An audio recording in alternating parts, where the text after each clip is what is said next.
안녕하세요. 사연 읽어주는 남예입니다.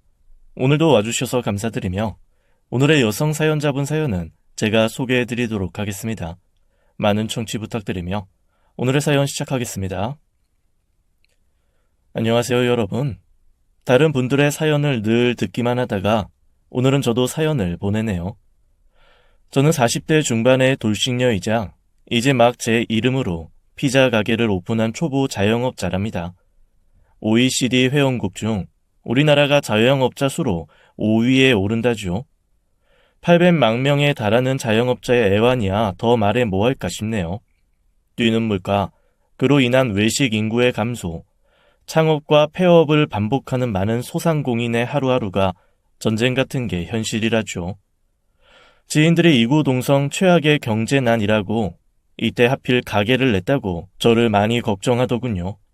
허나 언제나 위기는 있게 마련이고 누군가한테의 위기가 다른 이한테는 기회가 될 수 있기에 제 판단을 믿습니다.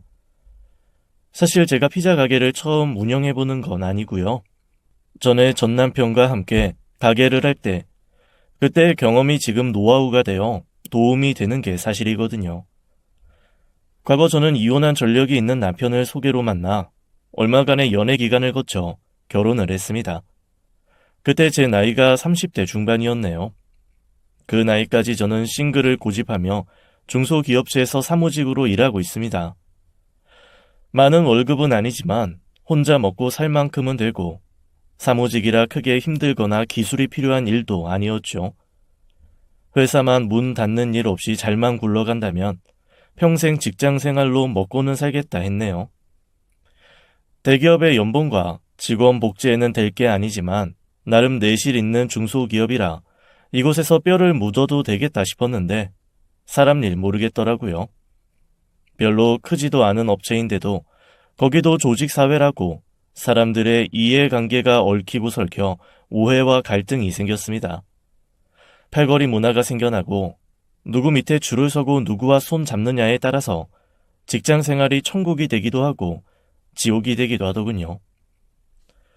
언제부턴가 나날이 심해지는 끼리끼리 문화와 라인 문화를 병적으로 싫어하는 저는 더는 회사에 다닐 수가 없었죠. 사직 후 구직 중에 전 남편을 소개받았고 특별히 모난 데 없이 둥글둥글 원만한 그의 성격이 마음에 들었네요. 다만 한 가지, 이혼 전력이 있다는 게 마음에 걸리긴 했지만 말입니다. 남편은 짧은 결혼 생활을 정리했고 이혼 사유가 다른 사람들처럼 불륜이나 치정이 원인이 아닌 말 그대로 성격 차이였다고 하더군요. 그 말을 어디까지 믿어야 할지 의문이었습니다. 헌데 남편을 만날수록 마음에 없는 소리를 하는 사람이 아니란 걸 알게 됐네요. 남편은 말수가 적은 사람이었습니다.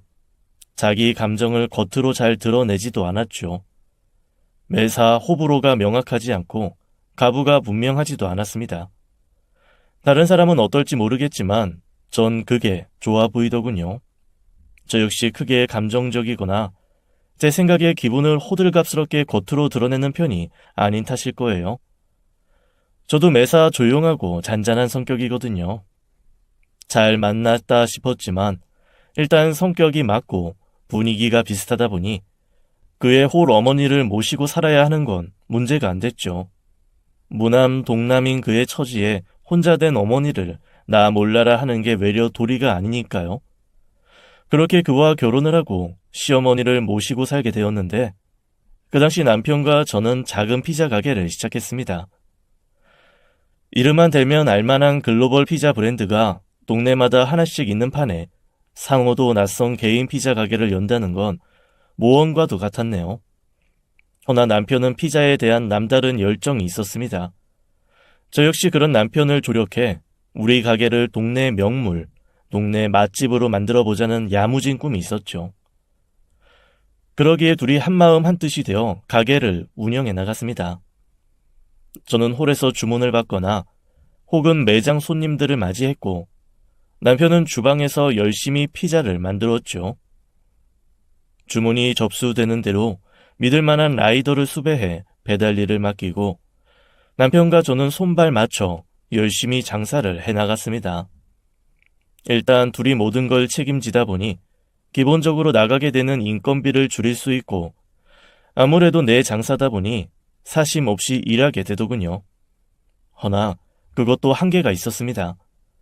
다른 브랜드 피자는 인기 스타를 모델로 고용해 TV 광고도 빠방하게 해대는데 우린 기껏해야 가게 홍보 전단지가 전부다 보니 인지도 면에서 게임이 안 됐죠.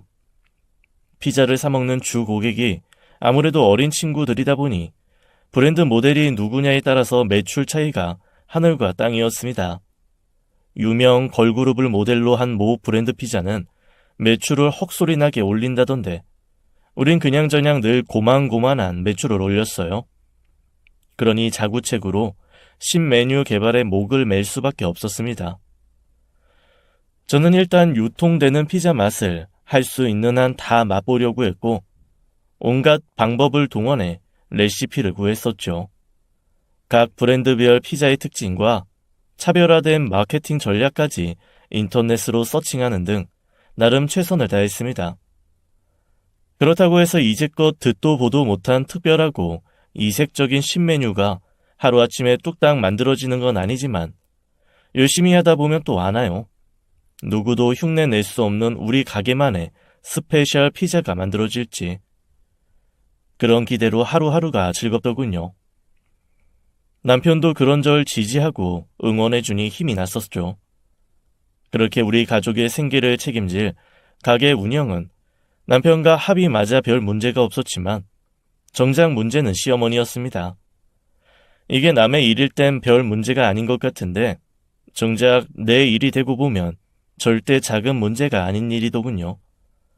저도 남의 일 같으면 듣기 좋은 소리로 시어머니한테 무조건 맞춰두려 쉽게 말했을 겁니다. 헌데 정작 제 일이고 보니 그게 안 되더군요. 한마디로 시어머님과 저는 모든 게 상극이었습니다. 성격, 취향, 기호, 취미, 하다못해 식습관까지 극과 극인 사람이 한 집에 살자니 지옥도 그런 지옥이 없더군요. 저는 말수가 적고 성격도 내성적인 편입니다. 그런 면에서 남편과 잘 맞는다고 할 수 있죠. 또한 저는 남의 일에 크게 관여하거나 다른 사람의 얘기를 하는 것도 듣는 것도 좋아하지 않는 편이네요. 같은 맥락으로 누가 제 얘기를 하거나 우리 가족 일을 입에 올리는 걸 질색합니다. 내 사생활이 보호되길 원하는 만큼 타인의 사생활도 모른 척 하는 편이랄까요? 꼭 해야 할 말만 하는 편이지 소소한 일상을 화두 삼아 수다를 떠는 것도 싫어하는 성격입니다. 남의 일에 배나라 감나라 참견하거나 지적질하는 건 더 싫어하고요. 제 신조는 가까울수록 예의를 지키고 언행을 조심하자입니다. 그렇게 서로 조심하면 감정 상할 일 없고 사이 틀어질 일 없으니 매사 서로 조심하자는 주의랍니다. 헌데 시어머니는 저와는 반대로 세상 만사 다 당신이 참견하고 일일이 훈수 두고 배나라 감나라 해야 직성이 풀리는 타입이셨네요. 동네 사람들 일상사를 하나하나 다 아는 체를 하고 사생활을 간섭하고 뒤에서 험담하고 여기가 무슨 시골 총동네도 아니고 서울 사람들이 그런 걸 좋아하겠습니까? 자기 사생활에 철저한 도시 사람들한테 가당치 않은 일이죠. 동네 사람들이 시어머니를 피하고 싫어하는 게 무리는 아니란 생각이 듭니다. 게다가 시어머니는 좋게 말하면 흥이 많은 여장부 스타일이고 나쁘게 말하면 분위기 파악 못하고 언제나 자기 흥에 취해 상대의 기분은 상관 않는 스타일이랄까요? 기차 화통 삶아 먹은 것처럼 큰 음성으로 이왕이면 상대의 기분 살펴서 애둘러 말해도 될 걸 직설 화법을 구사하시니 사람들이 피곤해할 밖에요. 저 역시 마찬가지였습니다. 시어머니를 상대하는 일은 어떤 육체 노동보다 피곤하고 지치는 일이었네요. 한 번은 몸살기가 있어 가게 일을 남편한테 맡기고 제가 일찍 집에 들어왔을 때 일입니다. 예, 너 마침 잘 왔다. 안 그래도 심심했는데 우리 맞고나 한판 치자. 어머니, 저 하루 종일 가게에서 일하다가 지금 들어왔어요. 그것도 몸살기가 있어서 그이한테 맡겨두고 저 먼저 들어온 건데. 아프면 약 먹어. 안 그래도 들어오다가 약국에 들려서 사 먹고 왔어요. 그럼 됐지 뭐. 약 먹었으니까 금방 괜찮아질 거다. 잠깐 이리 와 앉아봐. 좀 눕고 싶은데 오늘 주문이 많아서 계속 서 있었거든요. 엄살은? 그게 무슨 일이라고? 손바닥만한 가게에서 일을 해야 얼마나 한다고. 솔직히 네가 뭔 일을 그렇게 하니? 주방 일은 네 신랑이 하고 배달은 배달하는 양반이 하고. 저 종일 주문 받잖아요. 아이고, 그것도 일이라고? 그게 일이면 뭐하러 사니? 죽지. 그걸 일이라고 하면 벌 받아 얘. 벌어먹고 사는 게 그럼 그 힘도 안 들고 살아내니? 내가 너만 할 때 말이지. 하루 종일 밥 메고 물 길고 길쌈에 층층시야 시집 어른들 수발에 눈코 뜰 새 없었어. 네가 지금 젖 물리고 똥기저귀 갈아대래가 있니? 그렇다고 밭을 매니? 대식구 밥을 해먹이니?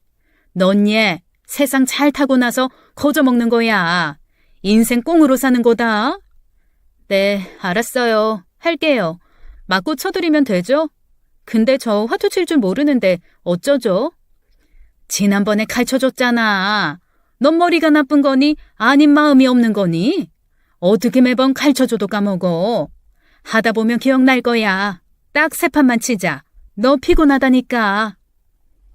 딱 3판으로 시작해서 30판이 되고 해가 떨어져도 어머님은 그만둘 기세가 없으셨네요. 제가 대충 화투를 치는 게 거슬리셨는지 기어이 역정을 내셨습니다. 예, 넌 왜 그렇게 매사 건성이니? 이왕 하는 거 제대로 하면 누가 잡아가니? 하긴 마음에 없는 걸 억지 춘향하자니 왜 안 그렇게 했어? 아니 내가 돈을 달래 밥을 달래? 하루 종일 집안에서 혼자 처박혀 있자니 심심해서 맞고 한판 치자는 걸 그걸 좀 성심성의껏 못해주고. 됐어 얘 하지마. 하지 말어. 내가 안 하고 말지. 죄송해요. 잘할게요. 이거 내고 피 한 잔 가져오면 되는 거죠? 됐어 얘. 마음에도 없이 뭐래 하긴. 관둬. 시어머님이 빈정상하셨는지 신경질적으로 화투판을 뒤섞으시네요. 기껏 피곤한 몸으로 몇 시간을 내리 쳐드렸는데도 끝은 늘 이런 식입니다. 그러지 말고 어머니, 차라리 동네 경로당에 나가서 친구분들과 어울리세요. 비슷한 연배의 어르신들과 어울리면 아무래도 말도 잘 통하고 정서도 맞고 좋잖아요. 싫어 얘. 난 내 또래 할망구들 영감들 질색이야. 왜요? 비슷한 연배의 어르신들과 친구 먹고 친해지시면 여행도 같이 가고 맛집도 찾아다니면 재밌을 텐데. 모르면 가만히 있어. 암튼 경로당 내 스타일 아니야. 나중에 남편한테 들은 얘기로 시어머님이 경로당에서 왕따를 당하셨다네요. 거기서도 워낙에 튀는 언행과 직설화법으로 어르신들 심기를 건드리셨나 봅니다. 나중에 경로당 회장님이 어머님을 불러내시더니 다른 경로당으로 가라고 하셨다네요. 하긴 왜 아니겠습니까? 어머님 성격에 다 같이 어울리는 단체 생활이 힘드셨겠죠. 어디서든 튀어야 하고 어디서든 주목받아야 하는 당신 성격에 둥글둥글 무난해야 하는 인간관계가 힘드셨을 겁니다. 시어머님은 화투 아니면 하루 중 대부분의 시간을 텔레비전을 시청하며 보내셨네요. 주로 트롯 가수들이 나오는 가요 프로그램을 본방에 재방에 3방까지 챙겨보면서 시간을 때우셨죠. 당시 어머님은 한 젊은 트롯 가수한테 꽂히셔서 한참 팬질을 하시느라 정신이 없으셨습니다. 우리 웅이 오빠 어디 가면 실물을 영접할 수 있을라나? 방송국에 찾아가 볼까? 웅이 오빠요? 저 가수 올해 30도 안 됐는데. 너네가 왜 그렇게 멋대가리가 없니? 떡국 나이가 뭔 상관이니? 사람이 사람 좋아하는데. 넌 저렇게 멋있는 사람을 보고도 뭔가 느끼는 게 없니? 가슴 안 설레? 글쎄요. 전 별로 연예인들한텐 관심이 없어서요. 그러니까 네가 낭만도 없고 멋도 없다는 거야. 저렇게 멋진 사람을 어떻게 안 좋아할 수가 있니? 나 그래서 말인데 웅이 오빠 콘서트 가고 싶은데 티켓 좀 구해줄 수 있을까?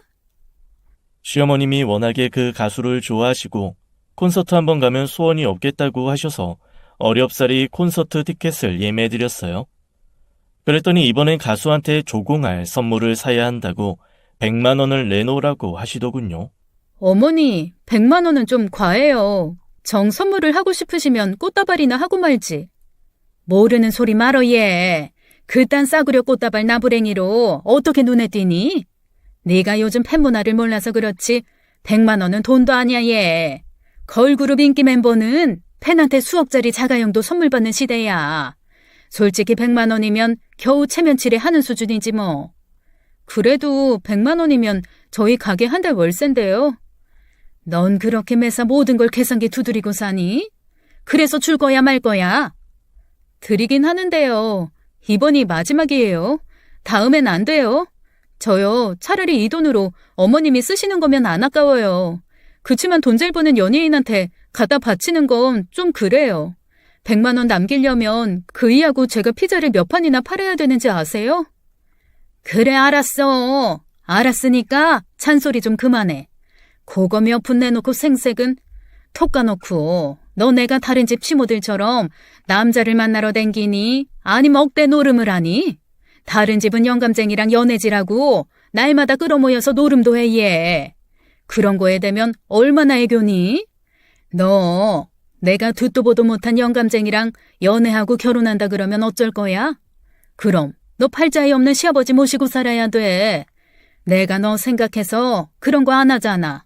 좋아하는 연예인 덕질 좀 하는데 그게 그렇게 못마땅하니?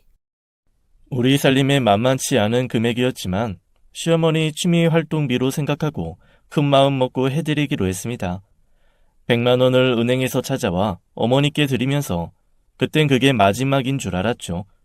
헌데 그런 식으로 한 번이 두 번 되고 두 번이 세 번이 되고 금액도 점점 커지고 나중에 정말 감당이 안 되더군요.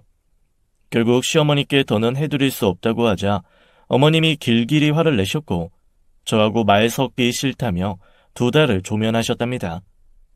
시위하듯 식음을 전폐하고 머리 싸매고 누워서 내가 죽어야지 마음에도 없는 소리를 하시면서 남편과 저를 힘들게 하시더군요. 결국 우리 부부가 두 손 들었죠 뭐. 남편이 붓던 적금을 해약하고 어머니께 돈을 해드렸고 어머님은 그 돈으로 좋아하는 가수 덕질을 원 없이 하셨습니다. 그렇게 돈을 있는 대로 꼬라박고는 언제부턴가 덕질도 시시하다며 그만두시더군요. 늦게나마 그만두신 게 다행이지만 그동안 갖다 바친 돈이며 고가의 선물 공세는 지금 생각해도 너무 아깝단 거죠. 시어머님은 밥상에 육고기가 안 올라오면 수저를 안 드시는 분이고 저는 알러지가 있어서 육류를 입에도 못 대는 체질이라 밥상 머리에도 우리 고부는 늘 불편했습니다. 솔직히 불편한 건 제 입장이고 어머니야 당신 식성대로 드시니 편하셨을 거예요. 한 번은 시어머님이 같이 대중 목욕탕을 가자고 하셨습니다. 같이 가서 서로 등도 밀어주고 수다 떨자면서요. 저는 철 들고부터 친정 엄마와도 같이 대중탕을 간 적이 없네요. 아니 살면서 대중탕 자체를 몇 번 가본 적이 없습니다. 사실 저는 어렸을 때 펄펄 끓는 물 주전자를 실수로 뒤엎고 허벅지에 화상 흉터가 있거든요. 남편과 첫날 밤을 치를 때조차 그 흉터가 신경 쓰이고 혹 남편이 이상하게 생각할까 할까 얼마나 마음 쓰였는데요. 그걸 시어머님 앞에 내보이는 건 도저히 안 될 일이었습니다. 제가 대중탕 동행 요구를 거절하자 아니나 달라 시어머니가 역정을 내시더군요. 참 별나다 별나. 넌 어째 하나부터 10까지 나랑 맞는 게 없니? 난 네가 이럴 때 오만정 떨어져. 가족끼리 목욕 같이 갈 수도 있지. 시모가 가자는데 굳이 안 간다고 버팅기는 건 또 뭐니? 같은 여자끼리 뭐 남 안 달린 게 달린 것도 아니고. 저는 할 수 없이 시어머니께 제 상황을 사실대로 말씀드렸어요. 사실은요, 어머니. 제가 허벅지에 화상 흉터가 있어요. 어릴 때 끓는 물주전자를 덮어 쓴 적이 있어서. 그게 좀 그래요. 남들한테 보이는 게. 흉터 있으면 어때서? 누군 문신이 있어도 잘만 가더라. 같이 가기 싫으면 싫다고 하면 되지. 엄한 흉터 핑계는. 너 내가 이런 말까진 안 하려 그랬는데 너 들어오기 전에 그 전며느리는 너처럼 안 그랬어 얘. 애가 얼마나 사근사근하고 입에 혀처럼 굴었는지 깎아놓은 뱃속 같았어.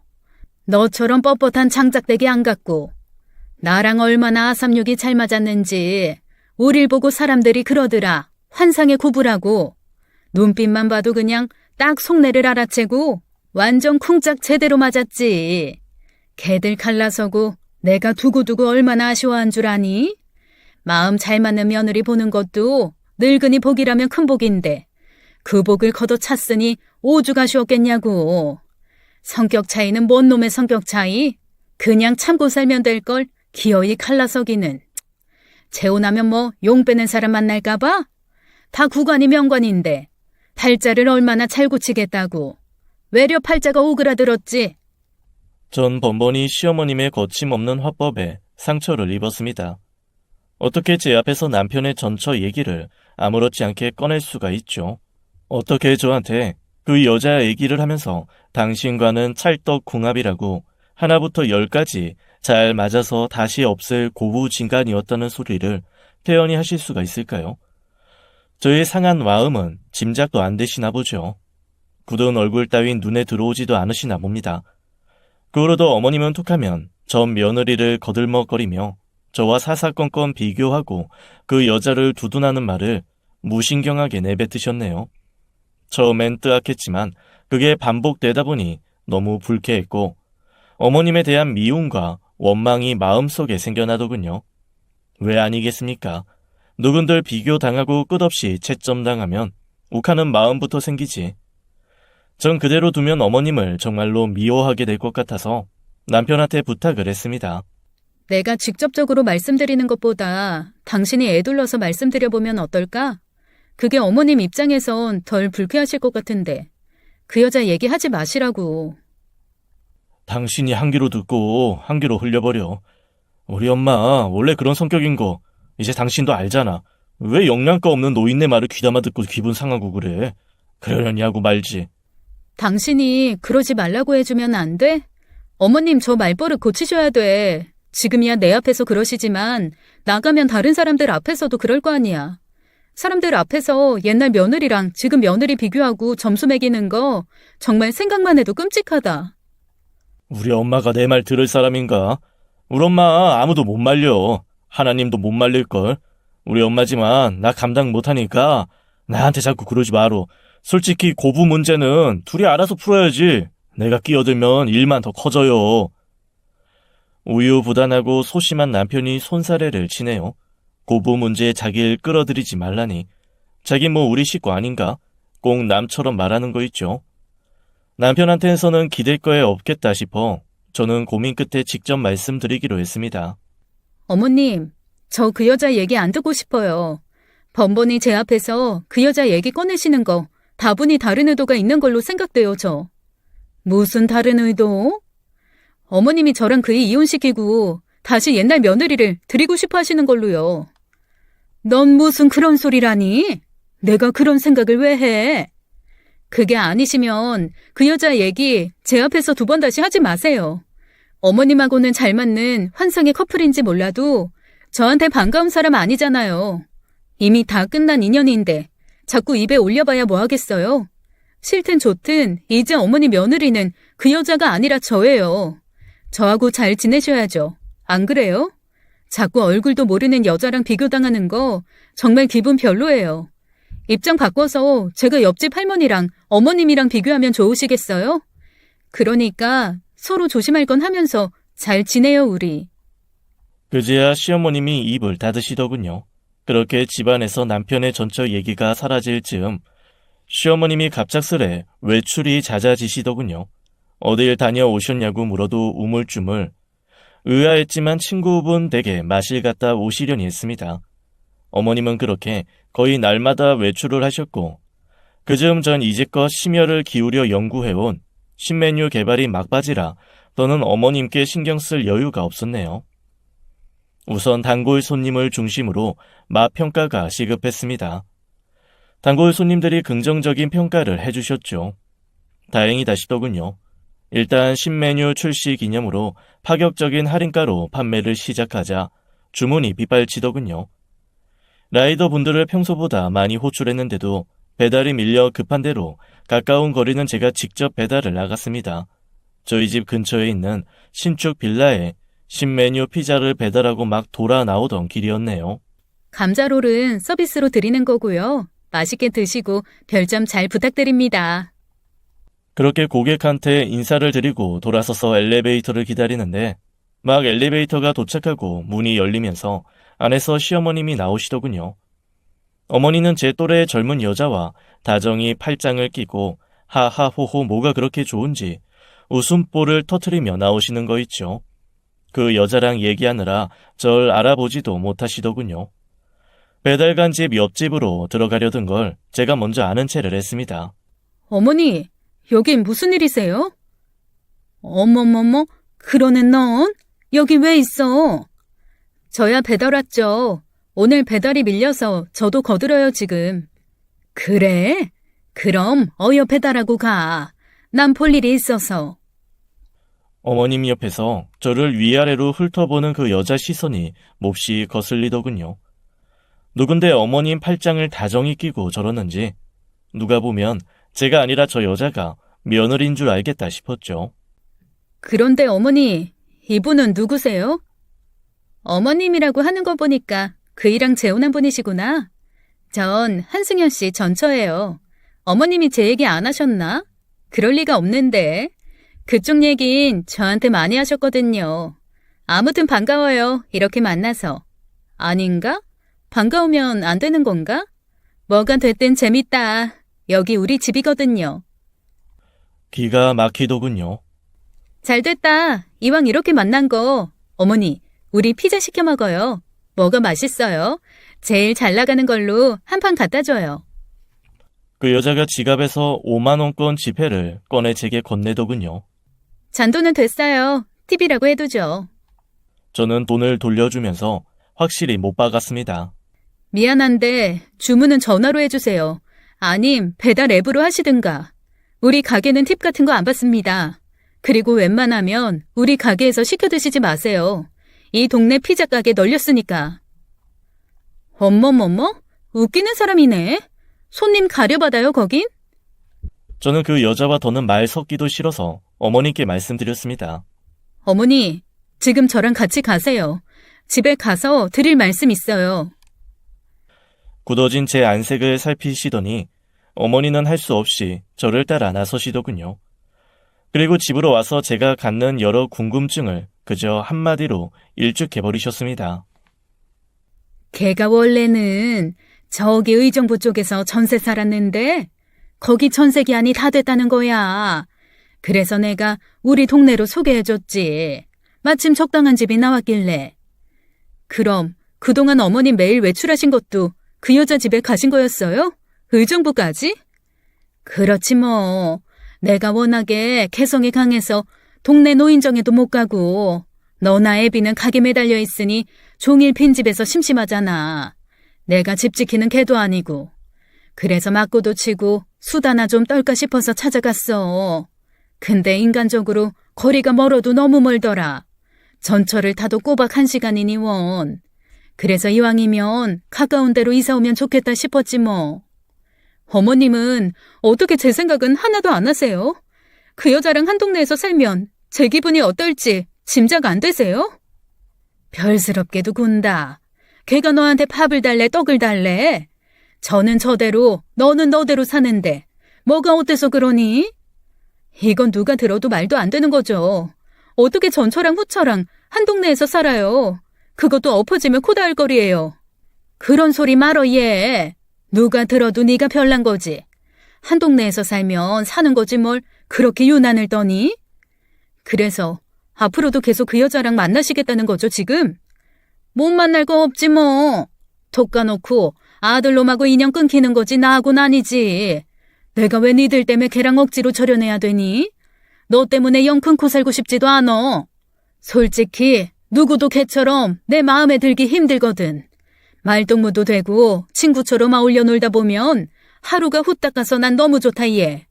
그리고 이왕지사 말란 김에 한마디 하겠는데 네가 걔만큼 했으면 내가 걔를 찾겠니? 이게 다 네 탓이지. 그럼 제가 어머님을 잘 못 모셔서 그 여자를 찾는다는 거예요? 톡 까놓고 그렇지 뭘. 네가 입안에 혀처럼 굴었어봐. 내가 걔를 왜 만나고 댕기겠느냐고. 어머님, 그렇게 말씀하시면 저 너무 섭섭해요. 그래도 저는 한다고 하는데 설사 어머님 마음에 안 들어도 그렇죠. 그렇다고 그 여자랑 저를 사사건건 비교하고 제 앞에서 그 여자 칭찬하시는 거, 이젠 하다 그 여자를 한 동네로 불러들여서 매일 보시는 거, 이건 정말 경우가 아닌 것 같네요. 예, 입은 삐뚤어졌어도 말은 바로 하랬다고. 하늘 같은 시엠이 하는 일에 감나라 배나라 하는 네가 경우가 아니지. 내가 뭐라든 왜 참견이니? 너 그런 거 질색하잖아. 남이 이래라 저래라 하는 거 극혐하면서 지가 그 짓을 하고 있네. 참견 말어, 내가 뭐라든. 이게 남 일이에요? 어머니 저랑 남이에요? 그리고 그 여자가 우리 가족 일에 끼어드는데 어떻게 나 몰라라 해요? 어머니라면 그럴 수 있으세요? 너 정말 사람 피곤하게 한다. 내가 뭘 그렇게 잘못했다고 이러니? 지나가는 사람들 붙잡고 물어봐. 네가 나쁜가 내가 나쁜가? 어머님과는 말이 통하지 않았습니다. 또 얘기해봐야 서로 감정만 상할 거니까요. 저는 남편한테 전처가 한 동네로 이사 온 걸 아느냐고 물었죠. 미령 곰탱이 같은 남편은 별다른 반응이 없더군요. 그죠? 그래? 왜 하필 우리 동네로 왔대? 아이, 당신이 모른 채 해. 하는 게 다였습니다. 이러니 저만 이상한 사람이 되는 거죠, 뭐. 저로선 뭘 어떻게 해야 할지 모르겠더군요. 그저 신경만 날카로워질 뿐, 그 여자의 존재가 저만 거슬리는 건지 다들 아무렇지도 않아 하네요. 주거 이전의 자유가 있는 나라에서 왜 우리 동네로 이사 왔냐고 법적인 조치를 취할 수도 없고, 저는 남편의 전처를 한 동네 주민으로, 이웃 사촌으로 지내야 하는 상황이 황당하기만 했네요. 다행히 신메뉴 피자 반응은 날이 갈수록 좋았습니다. 물론 호불호가 갈리긴 했지만 그래도 다른 브랜드에서 맛볼 수 없는 맛이다 보니 긍정적인 반응이 더 많더군요. 배달 주문이 늘고 하루 매상이 껑충 뛰었습니다. 인근 초등학교에서 단체 주문이 들어오고 단체 손님이 들이닥치기도 하면서 가게는 성업 중이었네요. 이렇게 바쁠 때 시어머니가 가게 나와서 조금만 거들어 주시면 좋겠는데 어머님은 전혀 그럴 생각이 없으신 것 같았습니다. 한 번은 하루가 어떻게 갔는지 모를 만큼 정신없이 일하고 가게 문 닫고 너무 피곤해서 동네에 찜질방에 간 적이 있었네요. 땀 좀 빼고 한숨 자려고 누워서 막 눈을 붙이려는데 등 뒤에서 귀에 익은 목소리가 들려왔습니다. 힐끗 돌아봤더니 시어머님이 남편의 전처와 함께 머리에 양머리를 한 채 삶은 계란과 식혜를 맛나게 나눠 먹고 계시더군요. 두 사람은 누구 눈에도 보기 좋은 고부지간이었습니다. 서로 계란을 입에 넣어주며 그렇게 정다울 수가 없더군요. 예, 나만 주지 말고 너도 먹어. 먹고 있어요. 전 어머니 솔직히 어머니 드시는 것만 봐도 안 먹어도 배가 불러요. 어쩜 말 한마디를 해도 이러니 내가 널 찾지. 우리 집에는 너 같지 않어. 어찌나 무뚝뚝하고 잔정이 없는지. 성격 안 맞아서 못 살겠다 얘. 저 가끔 그 일랑 괜히 이혼했다 싶어요. 왜 아니야. 나도 그런데. 그러게 그때 좀만 참지. 못 참고 바로 이혼 도장 찍더라니. 성격 차이로 갈라설 것 같으면 대한민국에서 같이 살 부부가 얼마나 되겠니? 그냥 꾹 참고 살았으면 오죽 좋아. 그래도 어머님이랑 계속 인연 이어가고 이젠 한 동네에서 매일 얼굴 보니까 너무 좋은 거 있죠? 그러게 말이다. 우리 집에는 내가 같이 목욕탕 가자 그랬더니 아주 질색을 하더라. 고부지간에 목욕탕 좀 가면 큰일 난다니? 서로 등도 밀어주고 좀 좋아? 그러게요. 전 어머님이랑 목욕탕도 가고 찜질방도 가고 맞고도 치고 그런 거 너무 좋은데. 하긴 그 여자 얼굴 보니까 까탈스럽게 생기긴 했더라고요. 생긴 것만 그런 게 아니에요. 성질머리는 말해 뭐래. 인정머리 없고 싸가지 없고 한마디로 싹퉁바가지야. 싹퉁바가지요? 어머머머. 암튼 우리 어머님 말씀도 재미나게 하셔. 코미디언이 따로 없다니까. 그렇지. 내가 또 한입담 하지. 어이가 없더군요. 두 사람이 몰려다니면서 저를 안주 삼아 저렇게 씹어댈 줄은 몰랐습니다. 저는 도망치듯 찜질방에서 나와 터덜터덜 집으로 돌아왔네요.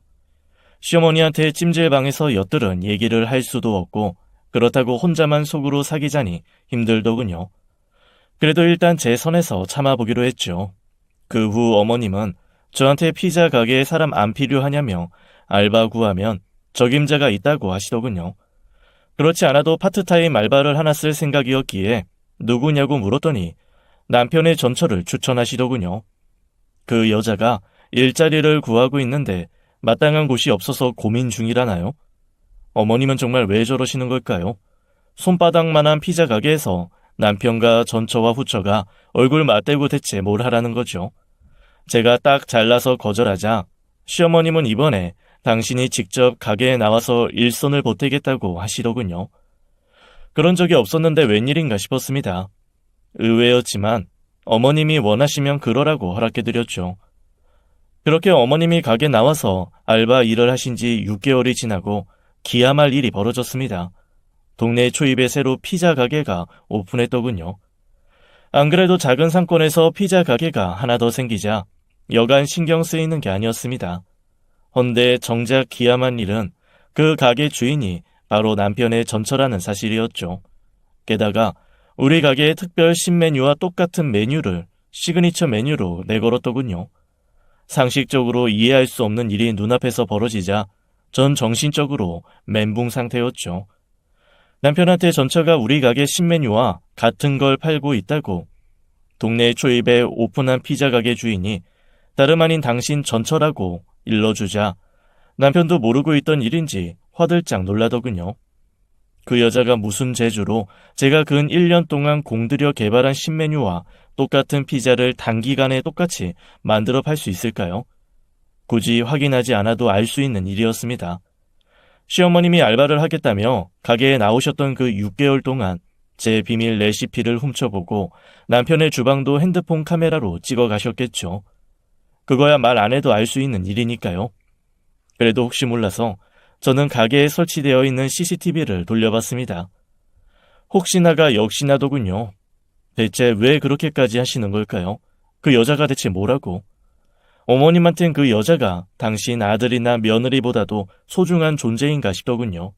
너무 억울하고 분해서 눈물이 다 나더군요. 남편한테 CCTV 영상을 확인시켰습니다. 저는 남편한테 어머님이 자식들 속여가며 비밀 레시피를 빼돌려 그 여자의 창업을 돕는 이유가 대체 뭔지 알아보라고 했네요. 어머님이 그 여자를 아직도 여전히 당신 며느리로 생각하시는 것 같다고 결혼한 지가 얼만데 아직도 어머님한테 난 그저 남이라고 한탄하며 엉엉 울었습니다. 남편이 저를 달래더군요. 그리고 전처를 만나서 단판을 짓겠다며 단단히 벼르고 가게를 나섰습니다. 늘 남편의 물에 물 탄 듯 술에 술 탄 듯 흐리멍텅한 모습만 봐서 그런지 단호한 모습이 의외더군요. 전 가게에서 남편을 기다렸습니다. 부디 잘 해결되기 바라면서 말이죠. 남편으로서도 안 좋게 갈라선 전처와 새삼스럽게 대면해서 사사건건 따지고 시비를 붙어야 하는 일이 피곤할 테니 폭력 없이 대화로 잘 해결되기 바라며 저는 빈 가게에서 남편을 기다렸습니다. 헌데 시간이 흘러 저녁이 돼도 남편이 돌아올 생각을 안 하더군요. 저는 남편을 찾아 그 여자의 가게를 갔고 가게에는 직원들 뿐이었습니다. 사장님 어디 가셨냐고 물었더니 웬 남자분이 찾아와서 잠깐 얘기하고 오겠다고 같이 나갔다고 하더군요. 분명 남편과 전처가 같이 가게를 나간 것 같은데 낮에 나가서 아직도 깜깜무소식이니 도대체 무슨 일인가 싶었습니다. 남편한테 핸드폰을 했지만 전화기가 꺼져 있어 통화가 안 되더군요. 혹시나 해서 그 여자의 집을 찾아갔더니 아무도 없었습니다. 대체 두 사람은 어딜 간 거지? 저는 할 수 없이 시어머님께 그 여자 핸드폰 번호를 물어 전화를 걸었습니다. 신호가 가지만 끝내 받지 않더군요. 그렇게 그날 밤 끝내 남편은 들어오지 않았고 저는 꼬박 뜬 눈으로 남편을 기다렸습니다.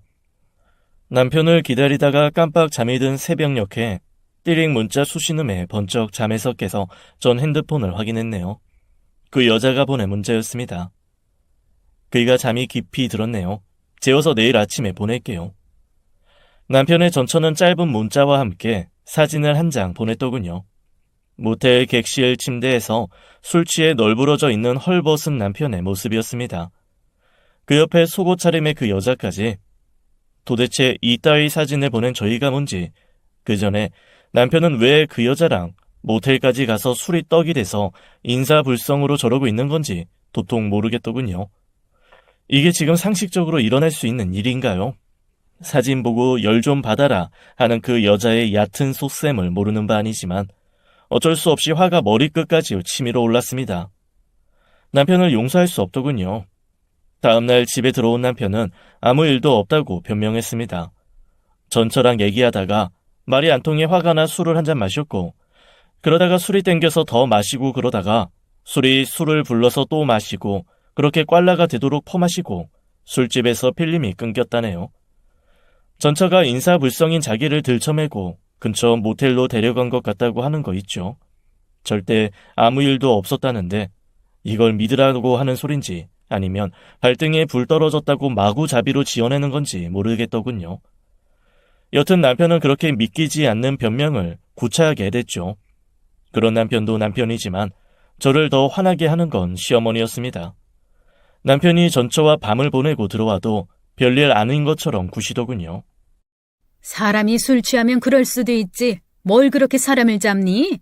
아무 일도 없었다잖아. 그럼 됐지. 그냥 사람을 이리저리 물고 뜯어요. 너 그 버릇 고쳐. 그거 사람 엄청 피곤하게 하는 거야. 다 좋은 게 좋은 거지. 한 번쯤 그냥 넘어갈 수도 있지. 뭘 그렇게 꼬치꼬치?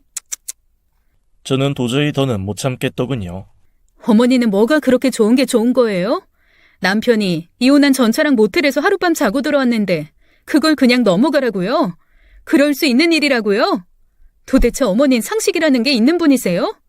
아님, 저한테만 일부러 억지 부리시는 거예요? 저요, 정말 많이 참았고 살다 보면 어머님도 변하실 거란 기대로 살았는데요. 더는 못하겠네요. 어머닌 절대 변할 사람이 아니고 저한테 죽을 때까지 이러실 분이세요. 그래서 저요, 더는 어머님 며느리 안 하려고요. 어머머머? 얘 말하는 것 좀 봐. 너 싸가지를 판 말아먹었니? 너 지금 말 다 한 거야? 네가 지금 내 며느리 안 한다는 건 내 아들하고 갈라서기라도 하겠다는 거야 뭐야? 네, 어머님 아들하고 갈라서려고요. 그럼 전처랑 모텔까지 간 사람하고 계속 살 줄 알았어요? 제가 미쳤어요? 그래, 네 마음대로 해라. 안 말려. 누가 겁낼까 봐? 이혼해. 나야 더 좋지. 인생은 원래가 똥차 빠지고 나면 벤츠 들어오는 법이거든. 나 이제야 하는 말이지만 처음부터 너 마음에 안 들었다? 내 자식이 좋다니 마지못해 승낙한 거지. 머리부터 발끝까지 어디 한 군데 마음에 드는 데가 없었어. 처음부터. 네 그 성격 그걸 누가 받아주니? 어떤 시어미가 좋다 그래? 며느리가 돼서 시애미 비위도 못 맞추는 주제에 큰 소리는? 다른 집 며느리처럼 시애미 비위도 맞추고 알랑방구도 끼고 살랑살랑거려야지. 이건 뭐 지 생겨먹은 대로 뻣뻣하게 구니? 너 그 성격으로 어딜 가도 소박당해. 두고 봐라. 내 말이 틀리나? 안 그러냐 아범아? 아이, 엄마 좀 가만 좀 계셔봐. 여보, 이혼이라니. 이게 무슨 소리야? 왜 우리가 이혼을 해? 당신 갑자기 이러는 거 아니다 진짜? 갑자기? 당신한텐 갑자기겠지.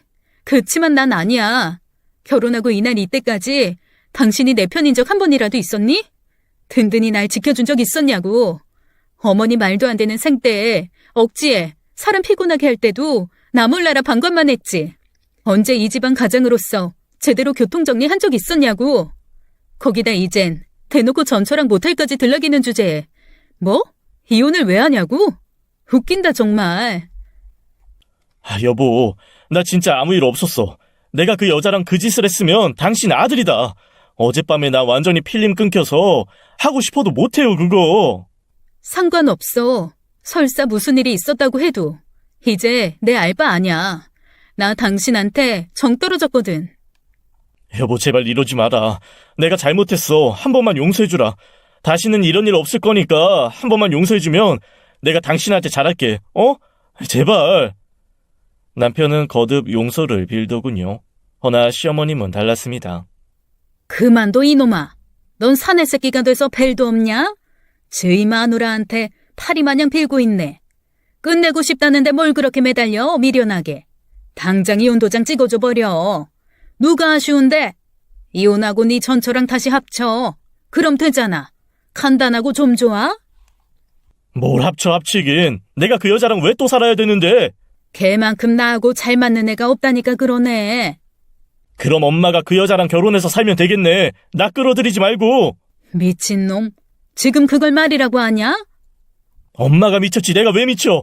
그러게 왜 엄마 맘에 드는 며느리를 찾아요? 결혼을 엄마가 하나?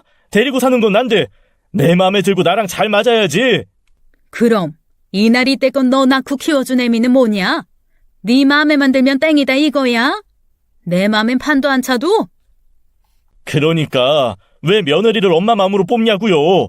그전에도 나 그 여자랑 결혼 안 하고 싶었어. 맞는 구석에 하나라도 있어야지. 근데 엄마가 밀어붙였잖아. 엄마 맘에 든다고. 결국 1년도 못 살고 이혼했어. 근데 또 그 여자랑 살라고? 엄마 제정신이야? 나 이혼 안 해. 내가 왜 이혼을 해요? 이놈이 이거 옆편네한테 홀려서 정신 못 차리네. 넌 이놈아 네 마누라가 죽으라 그러면 죽을 거야? 죽을 짓을 했으면 죽는 거지 뭐. 지랄하네. 무조건 이혼해. 내가 너 이혼시키고 말 거야. 이혼하고 전처랑 재혼해. 그럼 깔끔하게 정리되는 거니까. 깔끔하긴 뭐가 깔끔해. 아이 엄마는 빠지래도? 이건 내 문제예요. 모자가 악을 쓰며 싸우는 걸 지켜보다가 전 고개를 절레절레 흔들었습니다. 더 있어봐야 좋은 꼴 못 볼 것 같아 저는 그 길로 옷가방을 챙겨들고 집에서 나왔네요. 붙잡고 매달리는 남편을 단호히 쳐내고 집에서 나와 친정으로 들어갔습니다. 그 후 남편이 친정까지 쫓아와서 무릎 꿇고 빌었지만 그런다고 해서 해결될 일이 아니었죠. 그런 식으로 간단히 사과받고 용서해주기에는 결혼 생활 동안 제가 받은 소외감, 상처, 고통이 너무 컸으니까요. 제가 친정에서 이혼에 필요한 서류를 준비 중일 때 남편의 전처가 전화로 절 불러낸 적이 있습니다. 이혼한다고 들었는데 내가 도울 일 없을까요? 말은 고마운데 이미 충분히 도움 줬으니까 됐어요. 그이랑 잘 살게요. 그 사람 돌려줘서 고마워요. 누가 들으면 내가 상간녀인 줄 알겠네. 그래요. 어디 잘 살아봐요. 특히 그쪽이랑 영혼의 단짝인 시어머니랑 행복하면서 잘 사세요. 근데 저한테 상간녀 소송하실 거예요? 그날 밤 모텔에서 잤다면서요.